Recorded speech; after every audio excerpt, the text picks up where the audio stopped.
Hi, guys. So, this season on the Pebble, I'm going to be doing something a little bit different.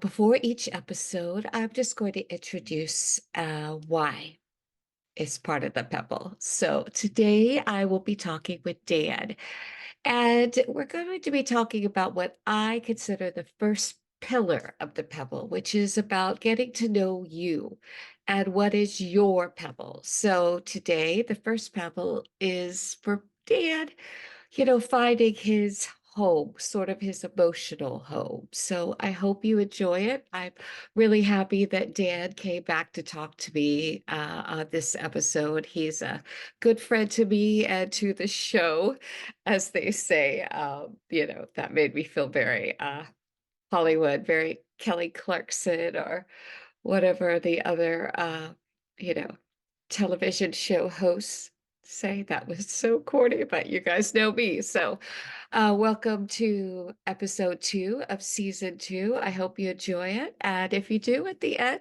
please be sure to click subscribe. It means a lot to me to see this grow because it's not about my channel, it's about the movement. And be sure to find a way to be the pebble. Thanks, guys.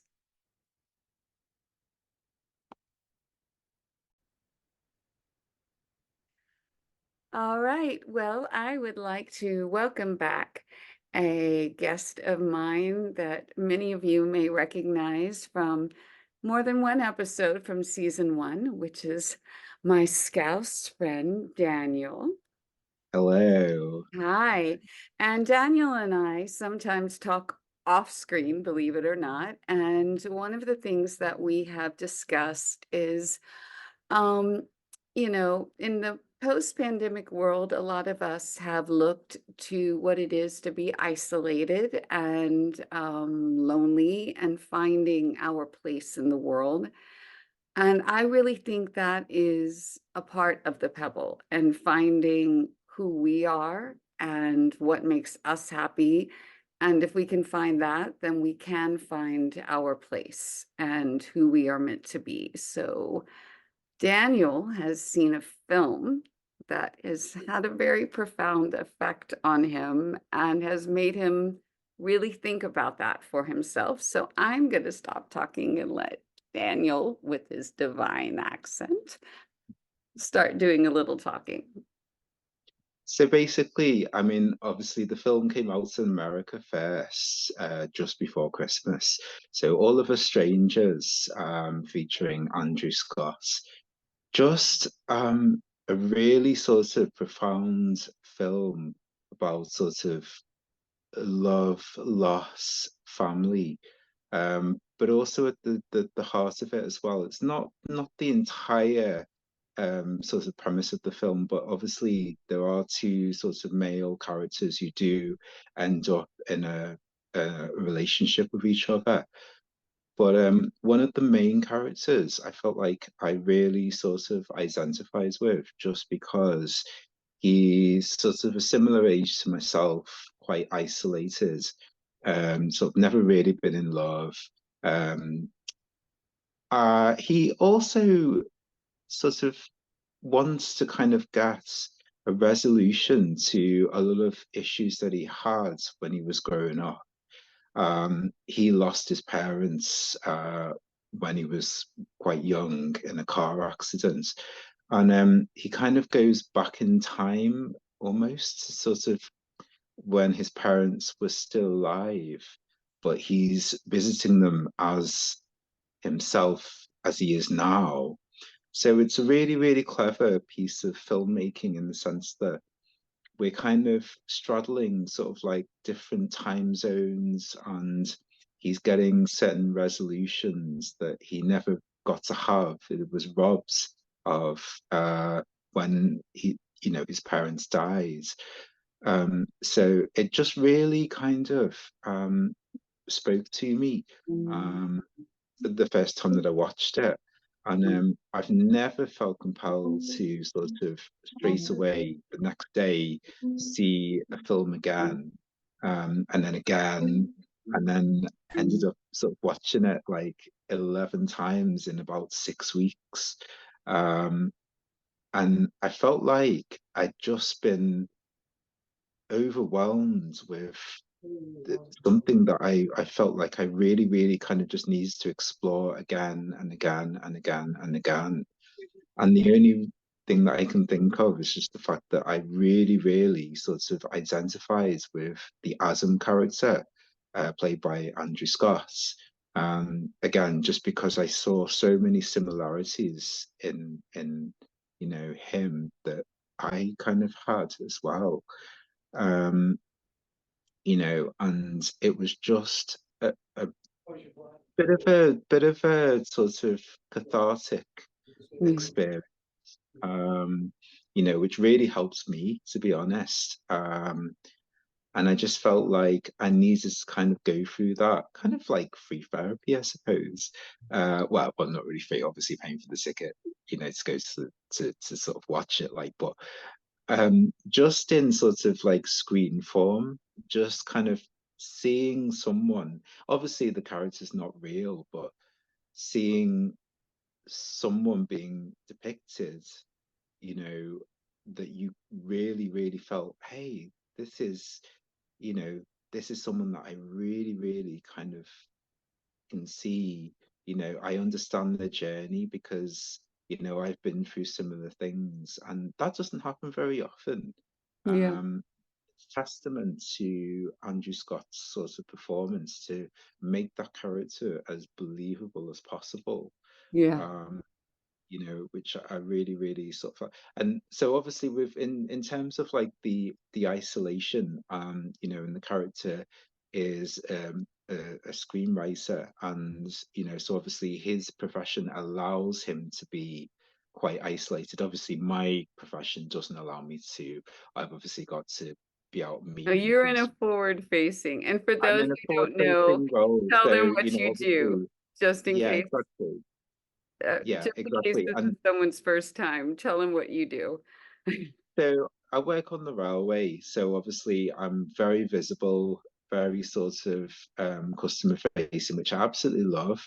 I do have high functioning anxiety, so it's quite remarkable that I've sort of managed to sort of do this role, to be honest, because I obviously get put in, sort of situations where you can't always sort of predict what's going to happen.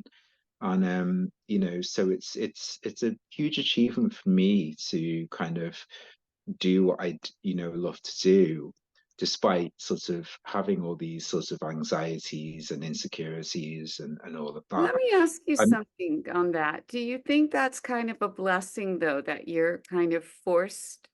I mean, that you have a position that makes you be forward facing, or oh God, definitely. I mean, I kind of wanted to you know come out of my comfort zone.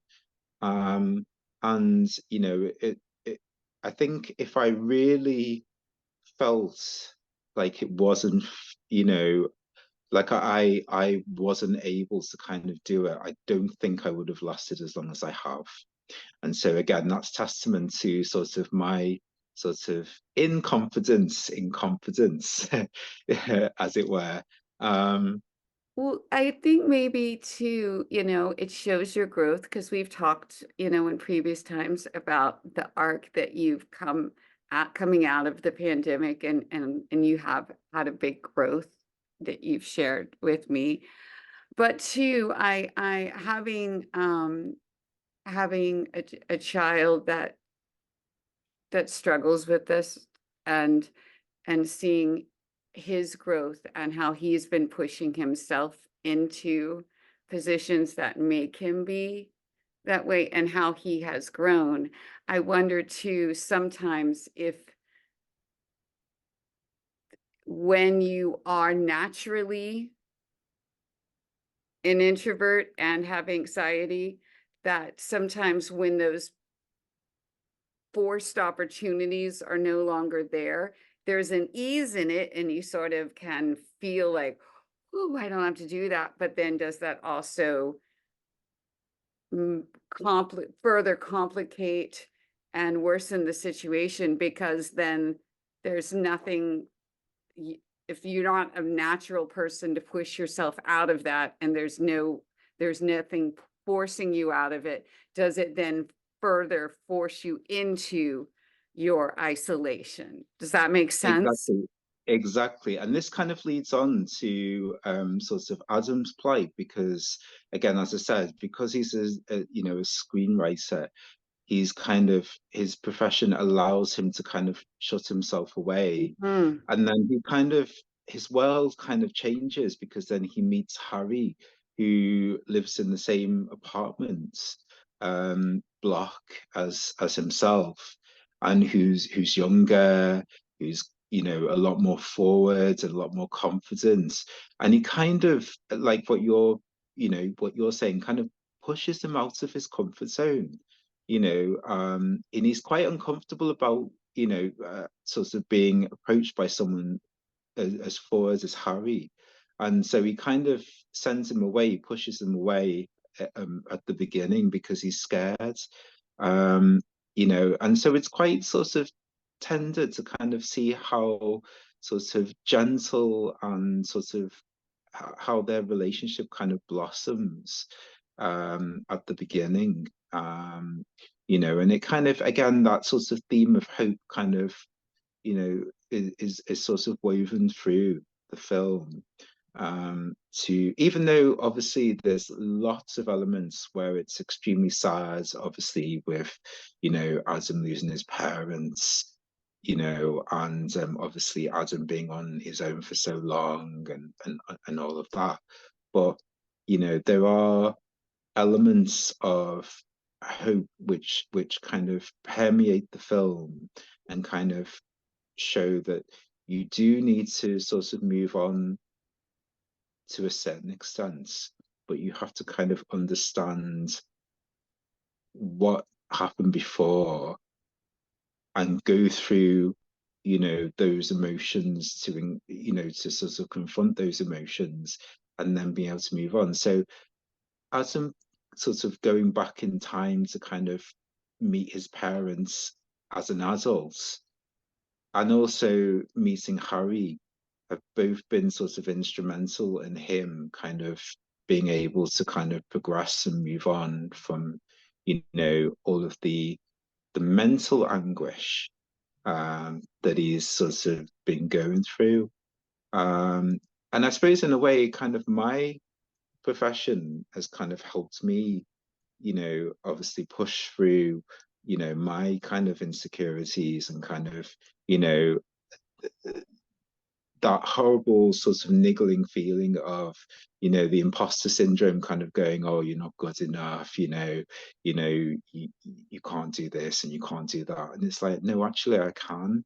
It's just that, if I choose not to listen to that voice and kind of go, actually, let me challenge that voice because, I've got all this evidence to the contrary that, despite what my brain's telling me, you know, everyone, says, oh, you're doing such a good job and all of that. And it's actually believing it. And I think now that I'm sort of like in my early 40s, I've kind of got a quiet confidence.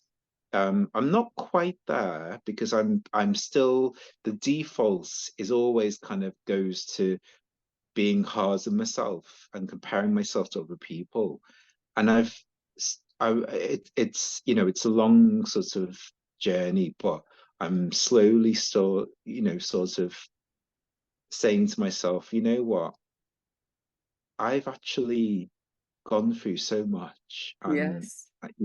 and really kind of worked hard to kind of get to where I am at the moment, and nobody's helping. Hello. Sorry, we have a cat. We have a Yeah, surprise guest. but No, but also that's the I gift of think your 40s. It's going to keep coming. I'm telling you, exactly. that is the gift of your 40s. And I'm so happy to hear you sharing that. And because I only started getting it in my 40s. And now that I'm in my early 50s, I really feel like I'm owning it. And, Yeah. it is the great paradox of life that when you have the youth and the beauty and the body that can do all those things, you don't think you have any of it, and you think everyone else has what you don't have. And now that I clearly don't have the body that can still do what my 20s and even 30s body could do, and, I do see the lines, I don't give so much anymore. Yeah. I mean, I'm not saying I don't have moments, but it is the gift. And so it's going to keep coming. And that's the great thing. And so uh, it's the trade-off. I can't explain it. And when you're younger, you think, yeah, yeah, yeah. When you hear the older people say it, Yeah. you think, yeah, well, you're just saying that because you don't have it anymore. No, it is truly the gift. So now that you are 42, so you know everything, you are the explanation to everything for my hitchhiker guide friends. Um, you're going to keep getting a better understanding of yourself. And I truly believe that as I continue to age, I will love myself more and understand myself more. And I'm positive that gift will continue for you. Well, even just having the confidence. I mean, obviously, it's been several years, but just feeling comfortable in what I wear and things like that. I mean, I love, sort of the Your argyle pattern. jumper As you can today, see. I'm using that word for you because I think it's much better than sweater. But if I were to use it around here, people think I'd lost my mind. But it's lovely. I love a great argyle. Yes, and I actually really love cardigans, and just feeling confidence in kind of what I wear, and also, we may have talked about this before, but a couple of my friends have actually sort of confided in me previously and kind of gone, I really sort of admire what you do and the confidence of, going off to Norwich on your own and all of that sort of stuff. And I'm like, well, firstly, I don't really have a great deal of choice, but also, and again, this leads on to my next points. And again, we've talked about it sort of previously, but the concepts of sort of eventually being drawn to people, places, and things that you're meant to be drawn to and that are going to nourish your soul. And again, we talked previously about, like my love affair with Norwich and all of that. But and it sounds really sort of nonsensical, but actually I I feel like I'm being drawn to these places and these people and these things, and even our interactions, it was all kind of meant to happen. And I'm sure I've said it before, but like if somebody had told me like, 25 years ago that this would be a thing, I'd be like, ha, ha, thinking all these people in Houston who have absolutely no idea who I am. And then, having these interactions, honestly, I can't tell you how much it really has sort of warmed my heart and kind of being able to tell you in person, hopefully in real life at one point, It will you know, happen. I'm it, putting it into the universe. yeah, definitely. But just even being able to kind of like do it this way and bore you to death with all those questions about, what did you do when you recorded such and such a show and all that, things that I would never have been able to sort of ask, it doesn't get old. Absolutely doesn't get old. But again, I believe that all of these things happening now because I have not that I didn't appreciate them before, but I feel like it's all happening now because it's a point in my life where I feel like this is when it's supposed to happen, and I have a greater sort of understanding of who I am and where I'm going. um, you know, which I didn't really have before. Even just being able this time round, obviously, to buy all this stuff, you know, by myself. Because obviously, first time round, I was like, what, 17, 18, and obviously I had to rely on like pocket money and part-time jobs and stuff like that. Whereas obviously now I work full time and I can, get it whenever I want and all of that. And I had a bit of a midlife crisis, 3 years ago when I obviously started to collect almost from scratch, but all of this again, I probably said it before, but all of this is all building up, like you said, to where, you know, I'm supposed to be. And, slowly getting away from that concept of thinking I've been single for, for a long time. I've never had a relationship. And then watching all of us strangers and kind of going, I really identify with that character because he's similar to myself, but then he opens his heart and lets down those walls, and he finds love. So I think it really kind of reaffirmed to me sort of that I didn't want to carry on doing certain things that I've been doing, which haven't really been getting me anywhere.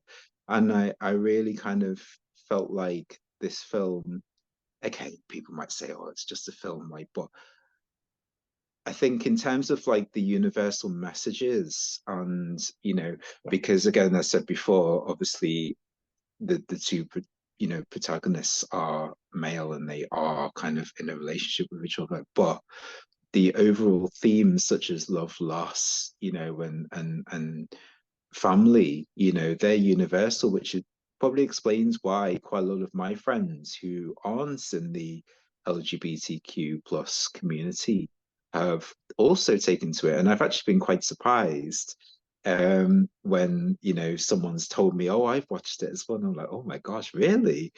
Because obviously, um, you know, it is a film that can speak to lots of different people. It's just what you want to take from it. Some people, yeah, it's not going to be their cup of tea, and you're not going to please everybody. But I've been really pleased that for an art house film, that's quite it's not massively niche, but you know, it has certain audiences, and for it to kind of been so well received, as just goes to show sort of that people are kind of reading between the lines and actually, you know, They're responding to reaffirming the themselves. universal Yeah, theme of love. I agree. that's it, exactly. Or loss, or whatever it Well, may love is be. love is love. I think most people now can see that. I really Mm, do. That that yeah, that you know, at some point or another, whether we're blessed to have them for many years or a short time, as in this film, we all lose our parents, yeah, and most people can respond to finding that love that they've been looking for. And so I'm with you. I think a film can be transformative. There's some films in my life that have definitely inspired me, have gotten me either profoundly changed my view on a deep subject matter, or have gotten me off my butt, or or I relate to, and you and I talked about, like, I feel very much like Bridget Jones is like I yes, align with her. yes, 24-Hour Party People is a film that the first time I saw it, and I've seen it many times. It's not just the music, it's a film it inspired me a lot. I was like, if they can do it, I mean, different movies hit you in a different ways, So I totally believe that a film can very much have a deep effect on you. And the reason why I wanted us to talk and share your story, which, by the way, as always, I thank you, because you're always vulnerable and allow yourself to be seen. And that's such a gift. And I thank you for that. Is for as a story of the pebble, which is the first pillar of the pebble really is you have to start at home. You have to start with yourself. If you're not being, if you're not allowing yourself to be who you need to be, you can't be who you are supposed to be in the world.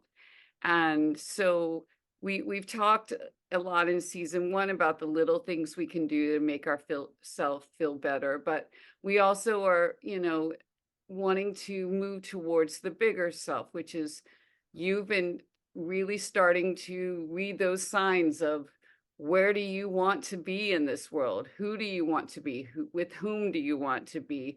You know, and this film kind of reiterated that for you, and I think that's why you've been attracted to see it more than once and why it's had this profound effect on you. And so that's why when we were just talking, catching up after much too long of not talking, I think we just but we're both like resonating with it, and why I'm glad you came back to share it with the audience. And I want us is on the Pebble to speak more about it, and I think we might come back later this season if you'd like to talk more about maybe not just so much related to the film, but just, you know, finding those pebbles in life which are follow me, you know, almost the Hansel and Gretel type thing, because I think you're really having a moment in your life that's about that, like, follow me over here. And I think you are really opening up to those. And it's exciting for me as your friend to see that. Yeah, definitely. And I really do, I care so much for you. And I think you're really kind to be willing to share so much of your personal journey here because we learn from each other. So thank you, Daniel. I know. Well, I think, you know, if you've got to be honest and you've got to be open and, you know, sort of transparent, because that's the only way that you can be your authentic self, you know. And if people don't really know kind of what's on your mind, then, you know, you're just carrying all of that on your own, and it gets heavy. It really, really gets heavy. And you know, it's not always the best thing to kind of go through life carrying all of this on your shoulders. Um, so yeah, I feel like unburdening that. Yes. Um, I've got Many these hands, really, light really, work. yeah, I've got these really, really shiny shoes and they squeaking like nobody's It's okay, I'm business. not hearing them. So, well, Um, it but did. yeah, but I feel like I can be, this is, I mean, this is such a big thing for me. I mean, like, I probably a few years ago I would have been like, oh my God, this is going to be on like YouTube and the whole world's going to see it. And now I'm just like, well, you know what, at the end of the day, you know, people put on far worse things online for everyone to see, you know. And I think bearing your soul and sort of being vulnerable with someone that you feel that you can trust, you know, and it is a safe space. And, you know, obviously we've talked about this before. Whenever I've not been happy with something, I've kind of gone, Tracy, do you know what? Do you mind if I, you know, if we do this again, or do you mind if you just cut that bit out, or, you know, and I trust you to kind of like do that, because obviously I know that you won't put anything out there that I'm not 100% happy with.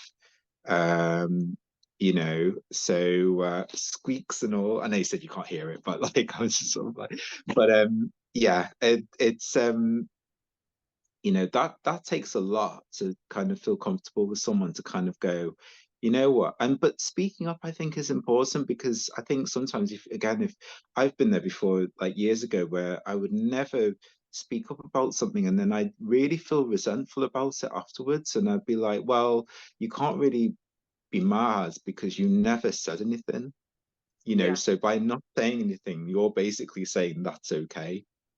Yeah. Whereas now, obviously I like to look good and obviously like that, but like now I'm sort of less worried about thinking, oh God, I look like awful, I look like rubbish on screen and stuff like that. And this is going to go out on YouTube and all of that. No, And I now I'm just, understand though. I've done the same thing, and it's you don't do a service to your friend. You think that you're being kind by just not bothering, but actually then it builds up in you and then you're hurting your both. So it's about so learning to be express yourself is actually a kindness to people that you care about and yourself.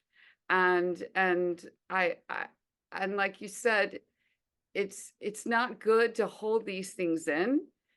no. It's not healthy for you. And I think as a society, the more that we can learn to not hold unhealthy things in and allow ourselves to, be our authentic selves. I mean, imagine if the internet was more filled with the truthful, honest, kind people, Yeah. what a much better place it would be, rather Oh, than definitely. people like us being afraid to say things, and then, all of the trolls that take over because we're so scared of the trolls that we don't. Yeah. So that's part of what the Pebble's about too, is I want to make waves of good on the internet. And so you're being a part of that, and your vulnerability and your kindness is more powerful than their fake, right? And I think that's why I kind of wanted to sort of do it, in the very beginning, because I kind of wanted to kind of, again, come out of my comfort zone a little bit and do something that I thought I would never do. And I actually really feel like it gives me something to look forward to as well. And, Good. like I say, being able to kind of like broach certain subjects and kind of go, actually, it'd be really nice to kind of talk to somebody about that because maybe they've got a similar kind of experience, or maybe they've got a different viewpoint on it. um and it, like I say, it's just being able to kind of feel comfortable enough to kind of go, actually, can we talk about this, because I Yes. feel like it needs kind of exploring. I'm so glad it's going to cut us off, but thank you again, Dan. You know I love you, and I love that you want to talk about it, and we're going to do more of it. And thank you, and audience, thanks you, and you make the world